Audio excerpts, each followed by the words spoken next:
Hello. आज हम लोग पढ़ेंगे एटमॉस्फेयर एंड क्लाइमेट। हमारी इंडिया का एटमॉस्फेयर कैसा है और क्लाइमेट कैसा है, इसके बारे में जानकारी। एटमॉस्फेयर में कौन कौन से कॉम्पोजिशन होते हैं, ये भी हम लोग इस चैप्टर में देखेंगे। और ये चैप्टर अभी न्यू NCERT बेस्ड स्टैंडर्ड 9 का चैप्टर 3 है। तो मार्केट में हार्ड कॉपी नहीं आया है, आप सभी को पता है, सॉफ्ट कॉपी आ चुका है। तो हम लोगों का काम है कि जल्दी जल्दी हम लोग अपना कोर्स कंप्लीट करें। तो आप अगर मेरे चैनल में नए हैं तो मेरे चैनल को सब्सक्राइब कीजिए और वीडियो को पसंद आए तो लाइक कीजिए, दोस्तों के साथ शेयर कीजिए। मैं किसी भी तरह का कोई भी एनिमेटेड वीडियो नहीं बनाती हूँ, क्योंकि बहुत सारे बच्चों का ये प्रॉब्लम होता है, जब वो एनिमेटेड वीडियो देख लेते हैं फिर भी उन्हें बहुत सारे कॉन्सेप्ट क्लियर नहीं होते हैं। इस कारण से मैं जो भी पढ़ाऊँगी वो आपका कम्प्लीटली NCERT होगा और आपका पूरा बुक का नॉलेज होगा। देन शॉर्ट शॉर्ट वीडियो भी आप देख सकते हैं और बहुत जल्दी वो चैनल पे अपलोड हो जाएगा। तो इस चैप्टर में बेसिकली कॉम्पोजिशन ऑफ एटमॉस्फेयर देखने को मिलेगा, different layers of atmosphere and what are the effect of the planet. Okay, so mechanism of monsoon, जैसे अभी हम लोगों का मॉनसून सीजन है, हमारे कंट्री में मॉनसून आ चुकी है, तो इसका मैकेनिज्म क्या है, कैसे मॉनसून आती है, यानी ऑनसेट मॉनसून, कैसे मॉनसून जाती है, ऑफसेट मॉनसून, ये सारा हम लोग इस वीडियो में देखेंगे। So let start the chapter atmosphere and climate. So हमारे चैप्टर का स्टार्ट होता है, सबसे पहले यहाँ पे बताया जाता है ग्रेविटी। यानी हम लोग सभी को पता है कि जब ऊपर से कोई वस्तु अगर हम लोग छोड़ देते हैं देन वो सीधे ग्राउंड में आ जाता है। So our earth pull down around the earth by the gravity. It means our earth has some power. Okay, so this is known as gravity. It's a fundamental physics force. It means earth के पास एक अपना force है जो किसी भी object को that have mass or energy such as the sun and the earth और attraction करता है। हमारे एटमॉस्फेयर में भी बहुत सारे हार्मफुल रेडिएशन है जो सन से आते हैं, इंक्लूडिंग अल्ट्रावायलेट रेडिएशन भी। और ये क्या होता है, अर्थ के टेम्परेचर में को रेगुलेट करता है। तो ये सारी चीज़ें कैसे होते हैं, देन अर्थ का वेदर, क्लाइमेटिक सिस्टम और किस तरह से जो टेम्परेचर है वो इन्फ्लुएंस होता है, ह्यूमिडिटी किसे कहते हैं, एयर प्रेशर किसे कहते हैं, आइए हम लोग धीरे धीरे समझते हैं। और ये पिक्चर आप देख सकते हैं कि हम लोगों का एटमॉस्फेयर जो है वो कैसा है। सो एक ये ब्लैंकेट की तरह काम करता है। First topic is composition and structure of atmosphere. Atmosphere का स्ट्रक्चर क्या है और एटमॉस्फेयर का कॉम्पोजिशन क्या है। सो हम लोग सभी को पता है कि atmosphere is a composed of mixture of various gases. It means हमारे जो एटमॉस्फेयर में है बहुत सारे गैसेस हैं, मिक्सचर है ये, एक या दो गैसेस नहीं है। लाइक नाइट्रोजन और ऑक्सीजन ये प्राइमरी बोल सकते हैं, primary gases are nitrogen and oxygen, but so many gases are there like carbon dioxide, argon, helium, neon, krypton, xenon, ozone, hydrogen, these are other gases. So अगर हम लोग percentage wise देखें, so water vapour का generally जो percentage होता है वो होता है 0.1 to 0.4%। इट मीन्स हमारे एटमॉस्फेयर में सिर्फ गैसेस ही नहीं है, वाटर वेपर हैं, डस्ट पार्टिकल्स हैं, ये सारे मिल करके क्या बनाते हैं, एटमॉस्फेयर बनाते हैं। और क्लाउड फॉर्मेशन और प्रिसिपिटेशन में एक सिग्निफिकेंट रोल प्ले करते हैं। सो हम लोग देखते हैं कि कॉम्पोजिशन क्या है। इस तरीके से परसेंटेज वाइज आपको दिया हुआ है, यानी कि हमारे अर्थ में कार्बन डाइऑक्साइड जो है वो है 0.04%, आर्गन है 0.93%, ऑक्सीजन 21%, अदर गैसेस जो है वो है 0.03%। और सबसे ज़्यादा अगर हम लोग एटमॉस्फेयर में देखेंगे तो नाइट्रोजन गैस है। तो आप देख सकते हैं कि नाइट्रोजन गैस खुद में 71% और ऑक्सीजन 21% है। हालांकि ऑक्सीजन की जो परसेंटेज वो धीरे धीरे कम होते जा रही है क्योंकि इतने पेड़ कट रहे हैं, तो हमारे एटमॉस्फेयर में ऑक्सीजन रिड्यूस हो रहा है और अदर गैसेस इंक्रीज हो रहा है।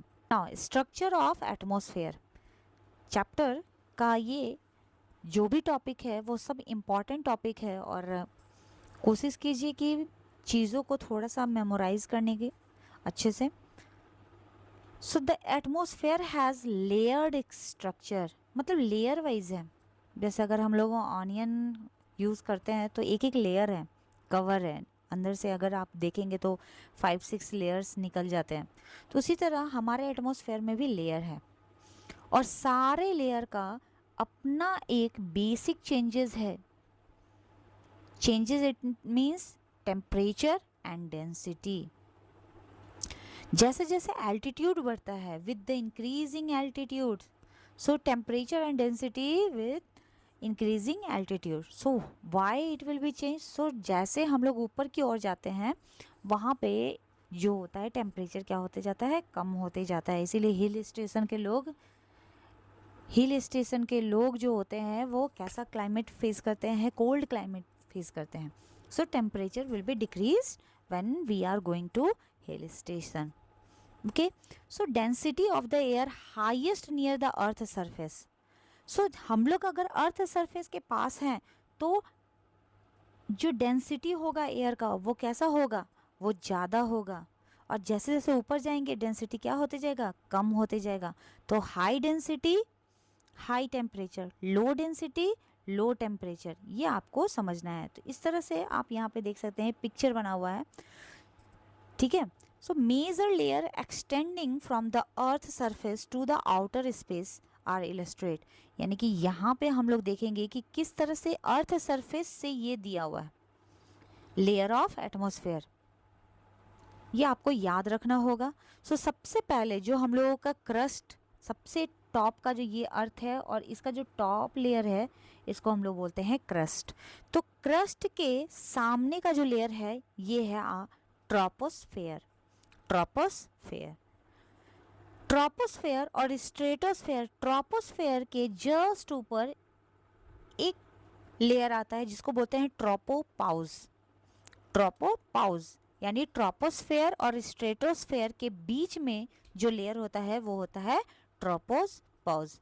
और स्ट्रेटोस्फेयर के नीचे एरोप्लेन, यानी ट्रोपोपाउज के ऊपर और स्ट्रेटोस्फेयर के नीचे एरोप्लेन वगैरह जो भी जेट एयरवेज होते हैं वो सारे फ्लाई करते हैं। देन हम लोगों का ओजोन लेयर जो अल्ट्रावायलेट रेस से हम लोगों की रक्षा करती है, तो ये भी लेयर हम लोगों को कहाँ देखने को मिलता है, स्ट्रेटोस्फेयर के जस्ट नीचे। अब जिस तरह से हम लोग यहाँ पे ट्रोपोपाउज देखे थे उसी तरह स्ट्रेटोस्फेयर और मेसोस्फेयर के बीच में स्ट्रेटोपाउज मिलता है। इधर किलोमीटर हाइट में लिखा, हाइट जो है किलोमीटर में लिखा हुआ है, तो अराउंड 50 किलोमीटर, यानी कि अर्थ क्रस्ट से 50 किलोमीटर अगर हम लोग ऊपर जाते हैं तो हम लोग को वहाँ पे क्या मिलता है, स्ट्रेटोस्फेयर। और यही स्ट्रेटोस्फेयर में जब किसी भी तरह का मेटेओर्स इंटर करते हैं, यानी मेसोस्फेयर में जब एंटर्ड करते हैं तो स्ट्रेटोस्फेयर के ऊपर जो एरिया होता है वहाँ पे वो आकर के जल जाते हैं। ये आप यहाँ पे पिक्चर में देख रहे हैं, मेसोस्पाउस और स्ट्रेटोस्पाउस, ये दोनों के बीच का जो एरिया होता है, इस एरिया में जो होता है टेम्परेचर के कारण, सो variation in temperature with the increasing altitude, हम लोग ऊपर जा रहे हैं और क्या हो रहा है, टेम्परेचर कम होते जा रहा है। तो जो भी मेटेओर्स होते हैं वो जैसे ही इस लेयर में एंटर करते हैं और वो क्या हो जाते हैं, जल जाते हैं और ये पूंछ की तरह आकृति बन जाती है। तो कई बार आप फिल्मों में टूटता हुआ तारा सुनते हैं, तो ये एक्चुअली में उसी का पिक्चर होता है, कोई तारा टूटने का पिक्चर नहीं होता है। नेक्स्ट है मेसोस्फेयर के ऊपर है थर्मोस्फेयर। तो अभी तक हम लोगों ने पहले क्या देखा, troposphere, then stratosphere, then mesosphere, और अब हम लोग देखते हैं थर्मोस्फेयर। सो सारे तरह के सैटेलाइट्स, जितने भी हम लोग आर्टिफिशियल सैटेलाइट्स होते हैं वो थर्मोस्फेयर में होते हैं, ठीक है। और अरोरा ये भी है, एक तरह का लाइट होता है, ब्लू लाइट होता है, इसके बारे में हम लोग आगे विस्तार से देखेंगे। और सबसे जो टॉप लेयर होता है वो होता है एग्जोस्फेयर। तो अब बारी बारी से एक एक लेयर को हम लोग समझते चले जाएंगे। सबसे पहला है ट्रोपोस्फेयर। एक ये इस पिक्चर से आपको आइडिया हो गया होगा कि हमारा लेयर किस तरह से है। और ये जो लाइन है, जैसे लैटिट्यूड और लॉन्गिट्यूड आर्टिफिशियल लाइन है, उसी तरह से ये भी लाइन कोई लाइन नहीं है। एक्चुअली में ये मेज़रमेंट है कि इतने किलोमीटर से इतने किलोमीटर तक का ये लेयर को हम लोग ये नाम रखेंगे। ठीक है, तो पहला आते हैं ट्रोपोस्फेयर। ट्रोपोस्फेयर में जो इम्पॉर्टेंट पार्ट है उसको हम लोग कवर करते हैं। तो सबसे इम्पॉर्टेंट लेयर जो होता है अर्थ एटमॉस्फेयर का, वो है ट्रोपोस्फेयर। इसका एवरेज हाइट होगा 12 किलोमीटर। इट मीन्स क्रस्ट से लेकर के 12 किलोमीटर ऊपर तक हम लोग जाते हैं, तब तक हम लोगों को क्या मिलता है, ट्रोपोस्फेयर मिलता है। टेम्परेचर जो होगा वो डिक्रीज होते जाएगा जैसे जैसे एल्टीट्यूड इंक्रीज होते जाएगा। यानी हम लोग जैसे जैसे ऊपर जाते जाएंगे टेम्परेचर क्या होते जाएगा, कम होते जाएगा। नेक्स्ट है यहाँ पे हम लोग क्रस्ट पे ही रहते हैं, तो लोगों को सांस लेने के लिए ऑक्सीजन चाहिए। तो यहाँ पे ही हम लोगों को ट्रोपोस्फेयर में ही हम लोग क्या करते हैं, ऑक्सीजन लेते हैं। देन वाटर वेपर आपको ज़्यादा मिलेगा, क्योंकि हम लोगों का क्या है, हमारे अर्थ क्रस्ट में कॉन्टिनेंटल भी है, ओशियनिक भी है, रिवर भी है, तो so many things on the crust. So water vapour जो होगा वो भी आपको ट्रोपोस्फेयर में मिलेगा। And cloud also, so cloud भी हमारे ट्रोपोस्फेयर में भी होता है। जितने भी वेदर फेनोमेना है, रेनफॉल होना, फॉग, हेलस्टोन, ये सारे चीज़ें आपका ट्रोपोस्फेयर में ही होगा।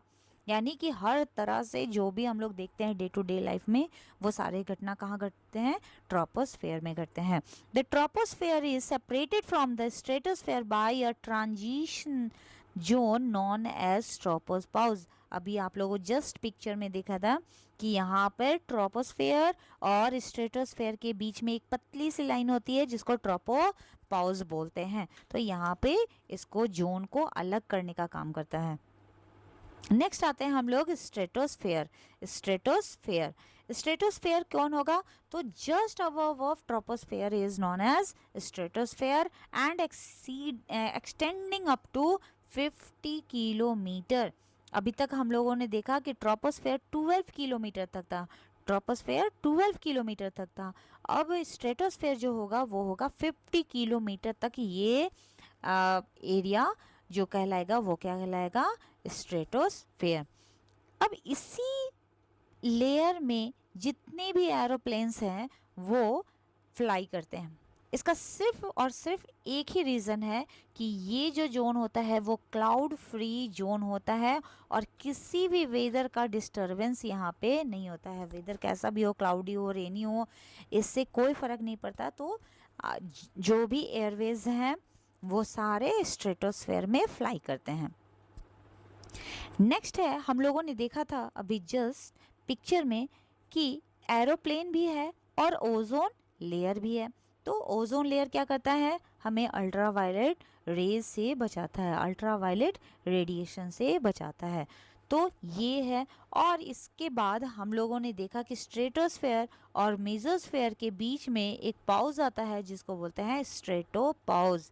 जैसे ट्रोपोसपाउज हम लोगों ने देखा था, उसी तरह स्ट्रेटोपाउज।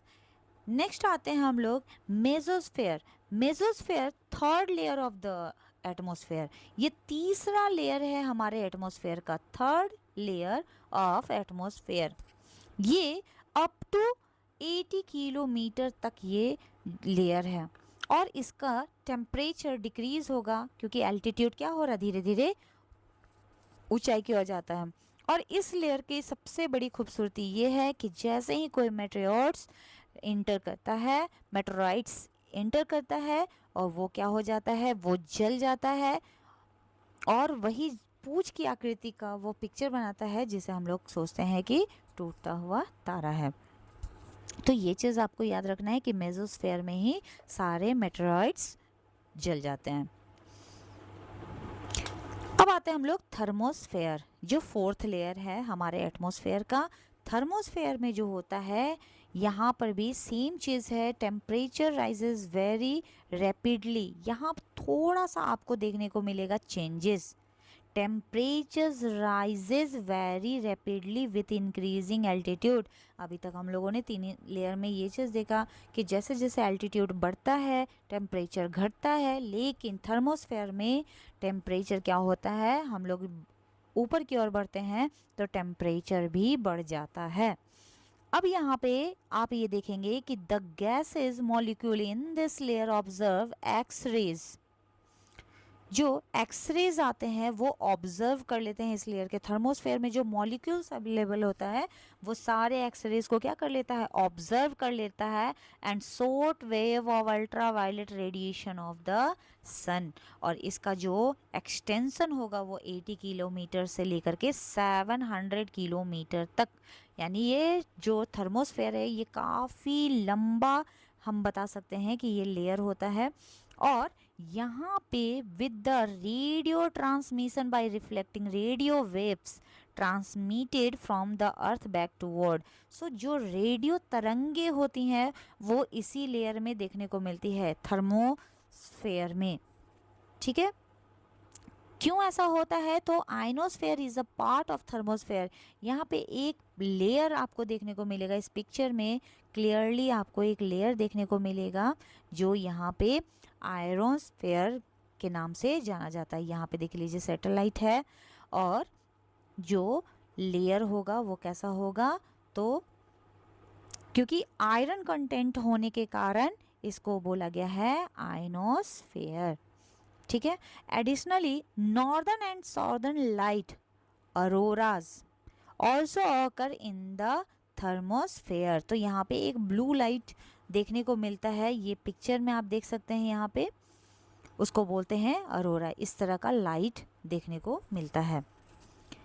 इसको अगर हम लोग समझेंगे तो इस तरह से ये लैटिन वर्ड है जिसका मतलब होता है down, it means morning light. और रोमन में इसको गॉडेस बोला जाता है, गॉडेस अरोरा, यानी भगवान का नाम पर ये रखा गया है, देवी के नाम पे, गॉडेस ऑफ डाउन। सो ये क्या है, कलरफुल डिस्प्ले ऑफ लाइट, यानी अलग अलग तरंगे यहाँ पे देखने को मिलेगा। सोलर विंड, जो सोलर विंड चलती हैं वो जब यहाँ पे एंटर करती हैं तो वो डिफरेंट डिफरेंट कलर्स में होते हैं। डिफरेंट इसके जो पार्टिकल्स होते हैं वो डिफरेंट डिफरेंट एटमॉस्फेरिक्स गैसेस से इंटरेक्ट करते हैं और अलग अलग कलर में चेंज हो जाते हैं। इसी फेनोमेना को बोलते हैं अरोरा बोरियलिस, अरोरा बोरियलिस। तो नॉर्दर्न हेमिस्फेयर में अरोरा बोरियलिस और सदर्न हेमिस्फेयर में इसका नाम चेंज होकर के अरोरा ऑस्ट्रेलिस। तो ये है अरोरा। नेक्स्ट हम लोग आते हैं एक्सोस्फेयर, जो सबसे ऊपर uppermost layer of the atmosphere is known as exosphere. So ये क्या है, तो यहाँ पे जो एयर होता है वेरी थिन, बहुत ही पतला एयर होता है। और light gases, it means helium and hydrogen only पाए जाते हैं यहाँ पे। और this layer due to the weak gravity, तो चीज़ें क्या होती है जो स्पेस में फ्लोट करते रहती हैं, उड़ते रहती हैं, क्योंकि यहाँ पे एकदम ग्रेविटी नहीं के बराबर होता है। और ये लेयर वाइटर रोल प्ले करती है एटमॉस्फेरिक प्रोसेस में and also effect the weather and climate also. So यहाँ पे ग्रेविटी नहीं है लेकिन इसके होने के कारण क्लाइमेट और वेदर में बहुत सारे चेंजेस आते हैं। ठीक है, अब हम लोग आते हैं वेदर एंड क्लाइमेट। तो आप लोगों को भी पता है वेदर क्या है, क्लाइमेट क्या है, लेकिन हम लोगों को इस चैप्टर में सब कुछ डीपली पढ़ना है। So weather is refer to our and day to day condition. Like सुबह में बहुत धूप है और शाम में बारिश हो गई तो इसको बोलेंगे वेदर कंडीशन। तो सुबह में आपसे कोई पूछेगा तो आप बोलेंगे हॉट वेदर है और शाम के टाइम में रेनी वेदर है। उसी तरह बारिश होने के बाद तुरंत क्लाइमेट चेंज हो जाएगा, टेम्परेचर डाउन हो जाएगा तो आप बोलेंगे कोल्ड वेदर है। तो वेदर कंडीशन क्या होगा, डे टू डे चेंज हो सकता है, आवर टू आवर चेंज हो सकता है।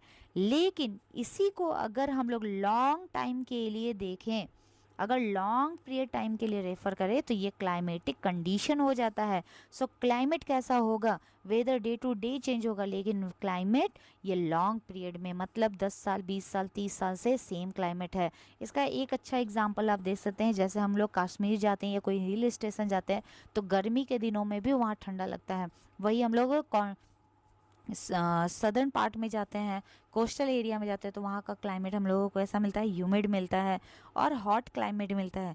तो इस तरह से हम लोग चेंज कर सकते हैं।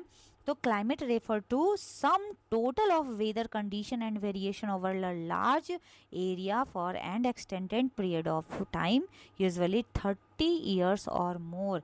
तो 30 सालों तक वो ऐसा होना चाहिए। और लार्ज एरिया, कश्मीर पूरा का पूरा आप देख सकते हैं, यूनियन टेरिटरी लद्दाख, कश्मीर, उत्तराखंड, हिमाचल प्रदेश, ये सारा जो जोन है वो हिल स्टेशन है और वहाँ का क्लाइमेट कैसा है, तो ठंडा है। अब हम लोग पढ़ते हैं एलिमेंट्स, जो इस चैप्टर का इम्पॉर्टेंट पार्ट है।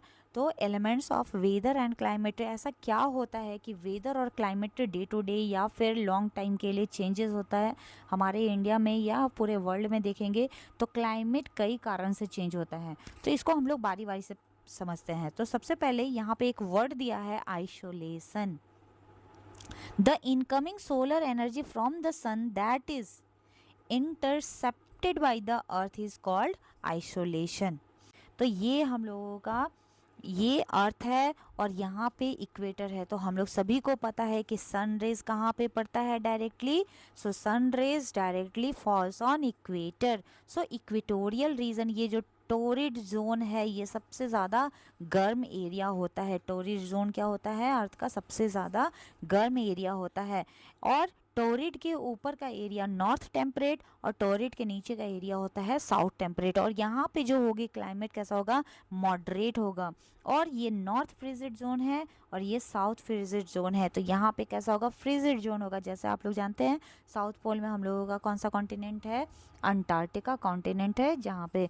और इसी पोल्स में 6 मंथ के लिए डे होता है और 6 मंथ के लिए नाइट होता है। तो पिक्चर से आप लोगों को क्लियरली समझ में आ गया होगा।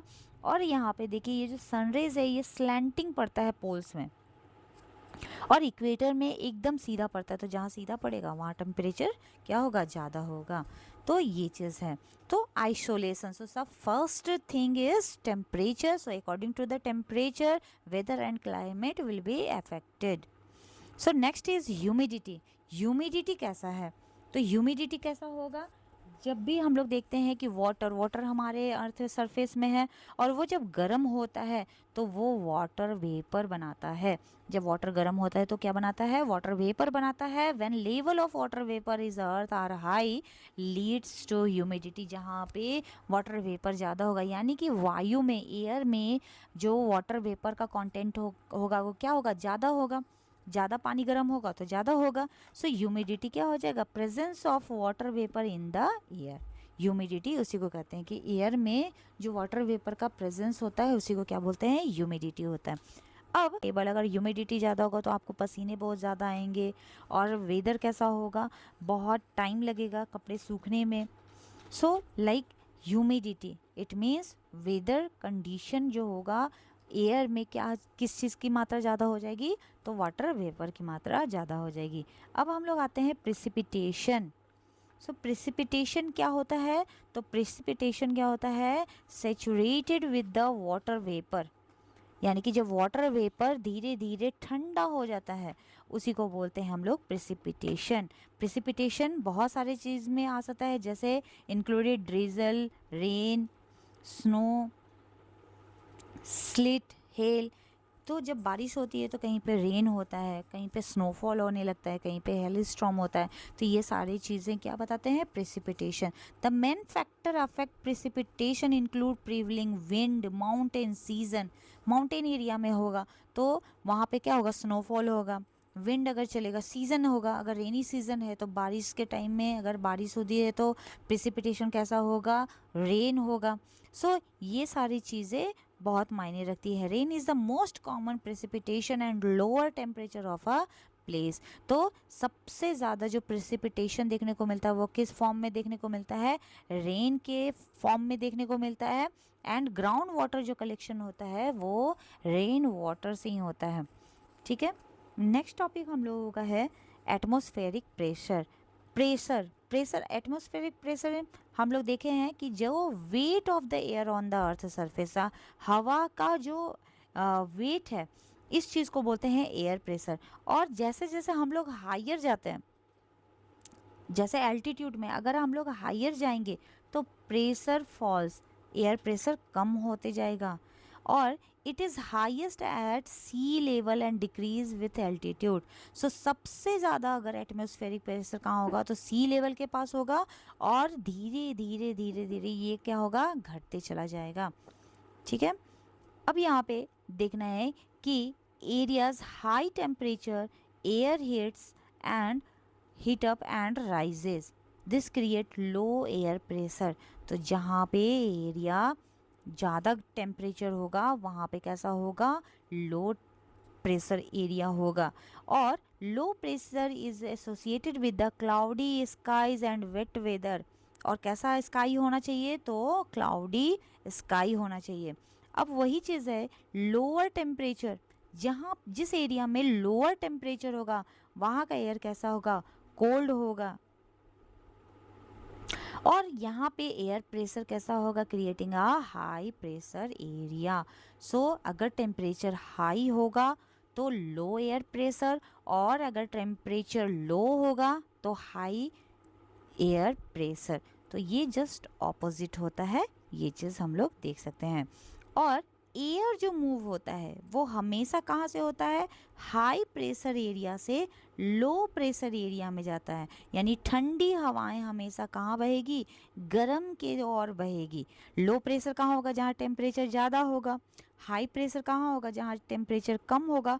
तो हाई प्रेशर हमेशा कहाँ फॉरवर्ड होता है, लो प्रेशर की ओर।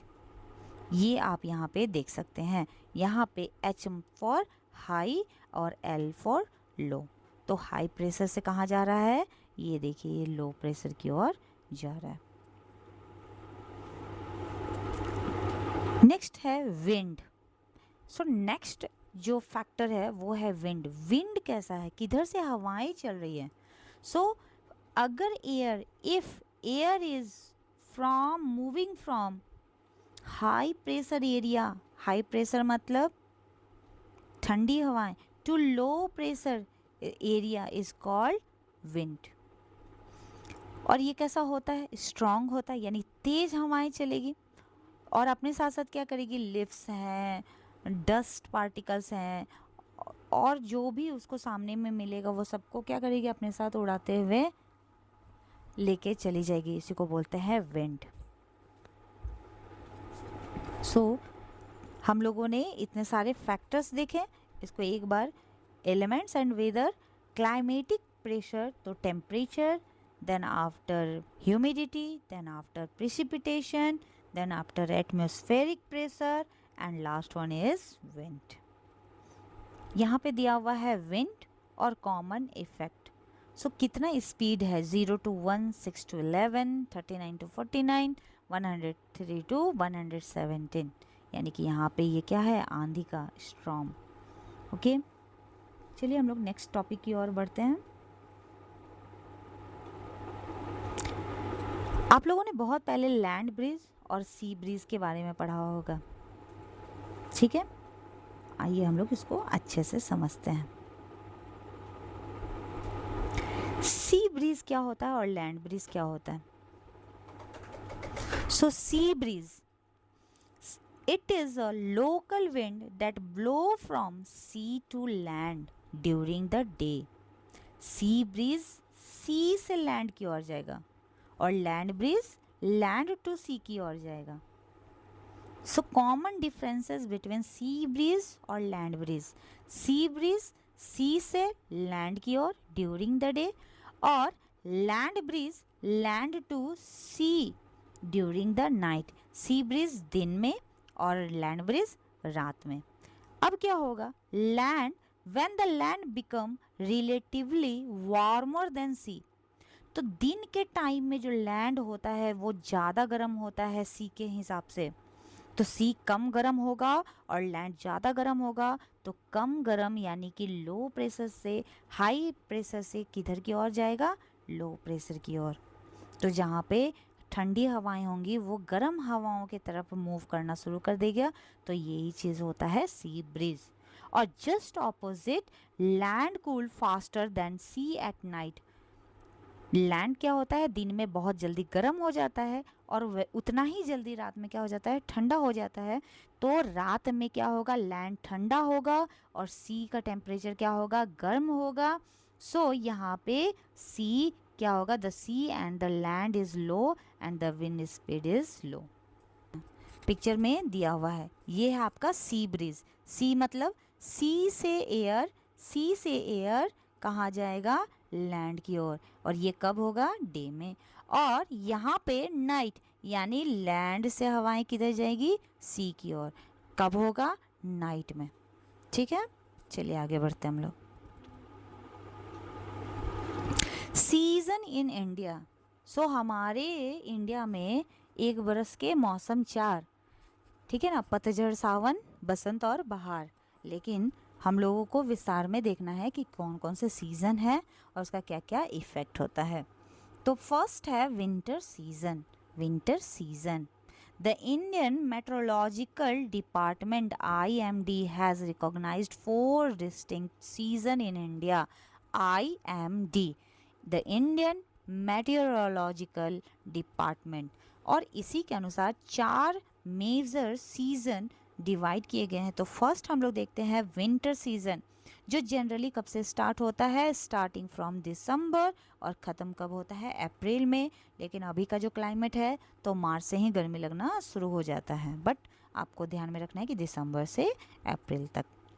सो सबसे कोल्डेस्ट जो होगा वो मंथ कौन सा होगा, coldest month of the year is December and January. So coldest months are December and January.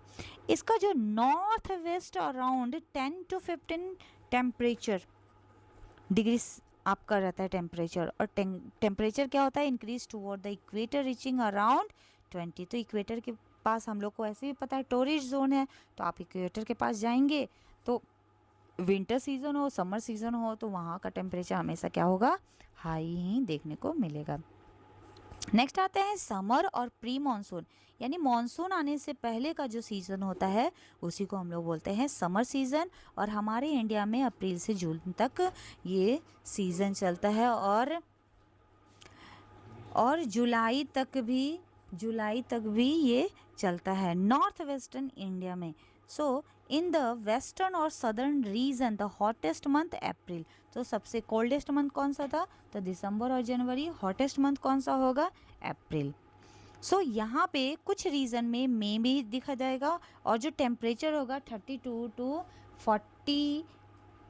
40 degree centigrade होगा। नेक्स्ट है monsoon, it means rainy season, जो अभी हम लोगों का रेनी सीजन चल रहा है। सो इसको हम लोग एडवांसिंग मॉनसून के भी नाम से जानते हैं। रेनी सीजन को हम लोग क्या बोलते हैं, एडवांसिंग मॉनसून। सो ये कब से स्टार्ट होता है, तो जनरली जो ये है जून में हम लोगों का मॉनसून है। ऐसे भी हम लोग जानते हैं कि 10 जून तक मॉनसून इंडिया में इंटर कर जाता है, आगे पीछे हो सकता है बट नॉर्मली ये टाइम देखने को मिलता है। सो जून टू सितंबर हम लोग बोलेंगे एडवांसिंग मॉनसून। और इसमें जो होता है ये humid south west summer monsoon, ठीक है। तो ये कहाँ से आता है, तो साउथ वेस्ट साइड से आता है, यानी अरेबियन सी के तरफ से हम लोगों को मॉनसून इंटर करती है हमारे कंट्री में। और ये कब से कब तक रहती है, मई और अर्ली जून तक तो स्टार्ट हो ही जाता है। और at the beginning of the October, और रिट्रीट कब होता है यानी वापस कब जाती है, तो अक्टूबर वाले मंथ में ये वापस जाना शुरू कर देती है। और इस टाइम में भारी वर्षा होती है। And most important thing in India that we are cropping kharif crops. So kharif crop से इसी सीज़न में हम लोग क्या करते हैं, सोन अभी के टाइम में बीज लगाया जाता है। Post monsoon, it means retreating monsoon. और चौथा जो सीज़न होगा वो होगा पोस्ट मॉनसून, यानी मॉनसून के बाद और विंटर के पहले का जो टाइम होगा वो होगा पोस्ट मॉनसून। ये कब से कब तक होगा? अक्टूबर से दिसंबर की ओर होगा, और ये नॉर्थ वेस्टर्न इंडिया में अक्टूबर नवंबर इसमें देखा जा सकता है। तो क्लाउडलेस मतलब कि उस समय बारिश नहीं होती है, तो ये टाइम है, ठीक है। हिमालयन स्टेट्स जो होंगे वो और दो सीजन, ऑटम और स्प्रिंग, लेकिन बेसिकली चार हम लोग देखेंगे, विंटर, समर, मॉनसून और पोस्ट मॉनसून, ठीक है। तो समर को हम लोग प्री मॉनसून भी बोलते हैं, मॉनसून देन पोस्ट मॉनसून, और हिमालय रीजन में ऑटम और स्प्रिंग मॉनसून। ये इस तरह से दिया हुआ है। हिंदी कैलेंडर के अनुसार अगर हम लोग मंथ्स को देखेंगे तो इस तरीके से भी हम लोग देख सकते हैं, जैसे वसंत, ठीक है, चैत्र से वैशाख तक यानी मार्च से अप्रैल तक, फिर है ग्रीष्म, जेठ से आषाढ़ तक, मई जून, वर्षा, ठीक है, सावन से भाद्रपद तक, जुलाई और अगस्त, शरद, अश्विन और कार्तिक से सितंबर अक्टूबर, और हेमंत सो मार्गशीर्ष, पौष और नवंबर दिसंबर, और शिशिर जिसको बोलते हैं, और माघ और फाल्गुन यानी जनवरी और फरवरी। तो इस तरह से हम लोग हिंदी कैलेंडर के अनुसार 6 ऋतुओं में डिवाइड किया गया, जिसको ऋतु भी बोलते हैं। तो बसंत, ग्रीष्म, वर्षा, शरद, हेमंत और शिशिर।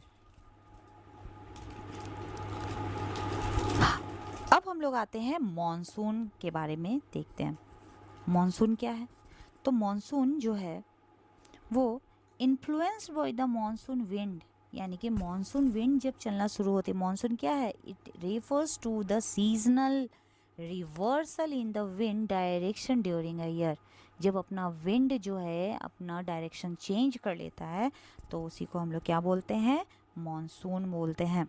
और मॉनसून क्या होता है ये हम लोग देखेंगे कि ये first to notice the phenomena of the monsoon. Ancient time में सबसे पहला जो था मॉनसून देखा गया था, the sailor who came to the India, यानी नाविक लोग जब इंडिया आ रहे थे तब उन्होंने इस चीज़ को फील किया था कि किस तरह से मॉनसून एंटर करता है। तो हम लोगों को पता है कि कहाँ से एंटर करता है, तो नॉ आपका साउथ वेस्ट साइड से एंटर करता है। वो शिप जो सेल कर रहे थे वो किधर साइड से कर रहे थे? The Arab who had also come to India as a traders. तो अरब कहाँ से आएंगे? अरेबियन सी की तरफ से आएंगे, और उन्होंने ही इस विंड सिस्टम का नाम क्या रखा था? सो मॉनसून रखा था। तो अगर आप ये देखेंगे कि मॉनसून जो है मौसिम, एक अरेबिक वर्ड है मौसिम, और उसी से इसका नाम पड़ा मॉनसून। तो ये मॉनसून का नाम कौन दिया? अरब के लोगों ने दिया, और अरब भाषा में इसे क्या बोलते हैं? मॉनसिम, और मॉनसिम से ही हमारे कंट्री में इसका नाम पड़ा मॉनसून। हवाओं का जो बहाव है अरेबियन सी में किस तरह से है, और बे ऑफ बंगाल में जून से लेकर के सितंबर तक किस तरह से होता है, तो उसी के बेसिस पे हम लोगों ने मॉनसून को कैटेगराइज किया है। समर सीजन में अगर हम लोग देखेंगे तो लैंड मासेस कैसा हो जाता है? बहुत जल्दी गर्म हो जाता है, और ये लो pressure area above the Indian सब कॉन्टिनेंट, और इंडियन सब कॉन्टिनेंट में कैसा प्रेशर जनरेट करते हैं? लो प्रेशर एरिया जनरेट करते हैं। और हमेशा हम लोगों को पता है कि wind move from the high pressure to low pressure. तो इंडिया में लो प्रेशर होता है, टेम्परेचर ज़्यादा होता है, इसी कारण से जो बाहर देश की हवाएं हैं वो किधर मूव करने लगती है? इंडिया की तरफ मूव करने लगती है, और यही अपने साथ क्या लेकर के आती है? रेनफॉल लेकर के आती है। विंटर मॉनसून, ऐसा नहीं है कि मॉनसून हमेशा आपको जून के महीने में ही देखने को मिलता है। विंटर मॉनसून भी हमारे कंट्री में देखे जाते हैं, और ये नॉर्थ ईस्ट मॉनसून कब होता है? तो अक्टूबर टू फरवरी यानी कि विंटर सीजन में ये मॉनसून देखने को मिलता है। और ये क्यों होता है? तो हम लोगों का लैंड मासेस बहुत जल्दी ठंडा भी हो जाता है, और हमारा इंडिया क्या है? ये इंडिया हम लोगों का इस तरह से वाटर से घिरा हुआ है, ओशियनिक से घिरा हुआ है। सो ये क्या करता है कि ये हाई प्रेशर क्रिएट करता है और low pressure over the seas. तो अब जब वो ऐसा कंडीशन होता है तो हवाएं कैसे बहती हैं? तो लो टू हाँ, ये आप यहाँ पे देख सकते हैं पिक्चर में। तो यहाँ पे जो 2 डेट दिया हुआ है, 1 जून और 5 जून, जब हम लोगों के कंट्री में एंटर करती है। नेक्स्ट टॉपिक है क्लाइमेट चेंज। तो जो क्लाइमेट पहले था, आज से 10 साल, 20 साल, 30 साल पहले, आज के डेट में वो क्लाइमेट नहीं है। हमारा जो इन्वायरमेंट है, हमारा जो एटमॉस्फेयर है, वो धीरे धीरे क्या हो रहा है, चेंज होते जा रहा है। हम लोग बहुत सारे प्रॉब्लम फेस कर रहे हैं, यानी बारिश के दिनों में बारिश कम हो रही है, विंटर के सीज़न में बारिश ज़्यादा हो रही है, टेम्परेचर गर्मी के दिनों में बहुत ज़्यादा बढ़ जा रहा है, ठंडी के दिनों में बहुत ज़्यादा ठंड लग रही है। तो ये मेनली हो क्यों रहा है? इसी को बोलते हैं क्लाइमेटिक चेंज। तो वेदर पैटर्न में जब किसी तरह का कोई चेंज देखने मिलेगा, सो उसको बोलेंगे हम लोग क्लाइमेटिक चेंज। ये क्यों होगा? तो इससे temperature, rainfall, wind, human activities, it means it has changed by the human activities such as, क्या क्या इसमें इंक्लूड है वो भी देखना होगा। बर्निंग ऑफ फॉसिल फ्यूल्स, आज लोग प्राइवेट व्हीकल्स यूज़ करने लगे हैं, जिस कारण से फॉसिल फ्यूल्स का यूज़ होना बहुत ज़्यादा हो गया है। इंडस्ट्री, डिफॉरेस्टेशन, बहुत सारे डेवलपमेंट के काम हो रहे हैं। तो सबसे पहले क्या होता है, डिफॉरेस्टेशन, जंगलें काटे जा रही हैं। Industrial pollution, so industry setup हो रहे हैं, इंडस्ट्रियलाइजेशन के कारण बहुत सारी गंदगी बढ़ती जा रही है, पॉल्यूशन बढ़ते जा रहा है। Release gases like carbon dioxide into the atmosphere, और कार्बन डाइऑक्साइड पेड़ कट रहे हैं, इंडस्ट्री सेटअप हो रही है, तो कार्बन डाइऑक्साइड की मात्रा क्या हो रही है, डे बाय डे बढ़ते जा रहा है। और यही ग्रीन हाउस गैसेस का इफेक्ट हम लोगों को देखने को मिलेगा, जिसमें carbon dioxide, methane, nitrous oxide, water vapour, ये सारे क्या होते जा रहे हैं, बढ़ते जा रहे हैं। और जिसके कारण हमारे एटमॉस्फेयर में हीट जो है बढ़ते जा रहा है, और जिस कारण से ग्लोबल टेम्परेचर क्या हो रहा है, इंक्रीज होते जा रहा है, जिसके कारण आज टेम्परेचर आप देख सकते हैं कि कहीं पे फ्लड सिचुएशन है, और कहीं पे ड्रॉट सिचुएशन है। हमारे ग्लेशियर क्या हो रहे हैं, धीरे धीरे पिघलते जा रहे हैं। सी लेवल क्या हो रहा है, धीरे धीरे बढ़ते जा रहा है, क्योंकि गर्मी इतनी ज़्यादा बढ़ते जा रही है, टेम्परेचर इतना ज़्यादा बढ़ते जा रहा है कि ग्लेशियर पिघल रहे हैं। ग्लेशियर के पिघलने से सी लेवल का वाटर क्या हो रहा है, बढ़ते जा रहा है। बायोडाइवर्सिटी लॉस होते जा रहा है, क्यों? क्योंकि हम लोग कंटिन्यूसली पेड़ों की कटाई करते जा रहे हैं। क्लाइमेट चेंज जो है वो हमारे लिए या हमारे इकोसिस्टम के लिए ही सिर्फ डर का कारण नहीं बना हुआ है, बल्कि ये ह्यूमन हेल्थ, एग्रीकल्चर और लिवलीहुड को भी क्या कर रहा है, प्रभावित कर रहा है, बहुत बड़ा इम्पैक्ट डाल रहा है। अब इसके लिए हम लोगों को क्या करना पड़ेगा, कुछ ऐसे काम करने पड़ेंगे जिससे हम लोग इसको क्या कर सके, रिड्यूस कर सके, जिसमें population including women and children. अब यहाँ पे देखिए, ये वुमेन और चिल्ड्रन के पॉपुलेशन में भी इफ़ेक्ट डाल रहा है। तो अब हम लोग किस तरह से क्या कर सकते हैं? तो सबसे पहले जो है रिड्यूसिंग कार्बन फुटप्रिंट। तो जहाँ जहाँ से कार्बन डाइऑक्साइड सबसे ज़्यादा बनता है या सबसे ज़्यादा फैल रहा है हमारे एटमॉस्फेयर में, उसको क्या करना है, कम करना है। इसके लिए हम लोगों को क्या करना पड़ेगा, रिन्यूएबल एनर्जी यूज़ करने पड़ेंगे, फॉरेस्ट को बचाना पड़ेगा, sustainable life style, it means हमारे प्रेजेंट भी सिक्योर रहे और हमारे फ्यूचर भी सिक्योर रहे, ऐसा कोई लाइफ स्टाइल चूज़ करना पड़ेगा। छोटे छोटे small step will be count if human will being a place vital role. अगर हम लोग एक छोटे छोटे स्टेप्स लेंगे तो वही क्या होगा, आगे चल करके हमारे लिए ही यूज़फुल होगा। और ये कैसा होगा, ग्रीनर फ्यूचर, यानी हमारी अर्थ फिर से कैसी हो जाएगी, हरी भरी हो जाएगी और खूबसूरत हो जाएगी। तो इस तरीके से हम लोगों को क्या करना होगा, कार्बन रिड्यूस करना होगा, कुछ प्लानिंग करने होंगे, सस्टेनेबल डेवलपमेंट के लिए करना होगा। यहाँ पे कुछ केसेस दिए हुए हैं, जैसे पंजाब फ्लड केसेस 2025, जहाँ पे बहुत ज़्यादा बाढ़ आया था। और ये जो रिवर था वो कौन सा रिवर था, सतलज, बीज और रावी। ये सारे रिवर कौन है, ये tributaries, these are the tributaries of Indus river. और इस कारण से ये इतना सारा है। और आप देख सकते हैं कि यहाँ सब तरफ पानी है, तो ये क्या है, गांव को भी तहस नहस करेगा, एग्रीकल्चर फील्ड को भी हानि पहुंचाएगा। Houses, infrastructure, road, bridges, everything under the water. तो कहीं ना कहीं आप देख सकते हैं कि फ्लड के कारण पंजाब में कितनी बड़ी तबाही हुई थी। और हम लोग जानते हैं कि पंजाब क्या है, पंजाब में मैक्सिमम पीपल जो हैं वो एग्रीकल्चर पर डिपेंड है। अगर हमारे किसान मेनली कहाँ रहते हैं, तो पंजाब, हरियाणा, यूपी, बिहार, यहीं पे लोग रहते हैं। और काउजेज क्या था, तो नेचुरल काउजेज था, तो मानसून के टाइम में क्या होना, बहुत तेज बारिश होना। दूसरा कारण क्या था कि हिमाचल प्रदेश और जम्मू एंड कश्मीर में जो था, यहाँ पे स्नो जो था वो मेल्ट हो जाना। तीसरा कारण क्या था, जो मेजर रिवर है सतलज, बीज, रावी और घाघर, ये सारे में पानी क्या हो गया था, बहुत ज़्यादा रेन वाटर भर गया था। और ये सारे जो रिवर है वो कहाँ बहने लगे, वो पंजाब की ओर बहने लगे, और जिस कारण से पंजाब में क्या हो गया, फ्लड सिचुएशन आ गया। ह्यूमन मेड काउजेज भी है। अगर ह्यूमन मेड काउजेज देखे तो इम्बैकमेंट, दूसरी बांध, तो बांध बनाना। और जब बांध बनाएंगे तो आप मॉनसून रेन के वाटर को रोक पाएंगे, नहीं रोक पाएंगे। तो क्या हुआ, अचानक से जब उन्होंने पानी छोड़ा तो यहाँ पे क्या हो गया, फ्लड सिचुएशन आ गया। तो इस तरह से नेचुरल काउजेज और ह्यूमन काउजेज दोनों के कारण पंजाबी, इस तरह से आप पिक्चर देख सकते हैं कि किस तरह से पानी ने इन लोगों का जीना मुश्किल कर दिया था और कितनी भारी तबाही भी हुई थी। इफेक्ट ऑफ फ्लड इन पंजाब, इसका कुछ तो इफेक्ट पड़ा होगा।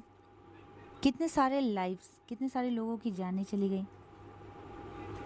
दूसरा, लोग बेघर हो गए। तीसरा जो था, जो फार्म लैंड था वो क्या हो गया, वाटर से कवर्ड हो गया और बहुत ही धान की फसलें बर्बाद हो गई।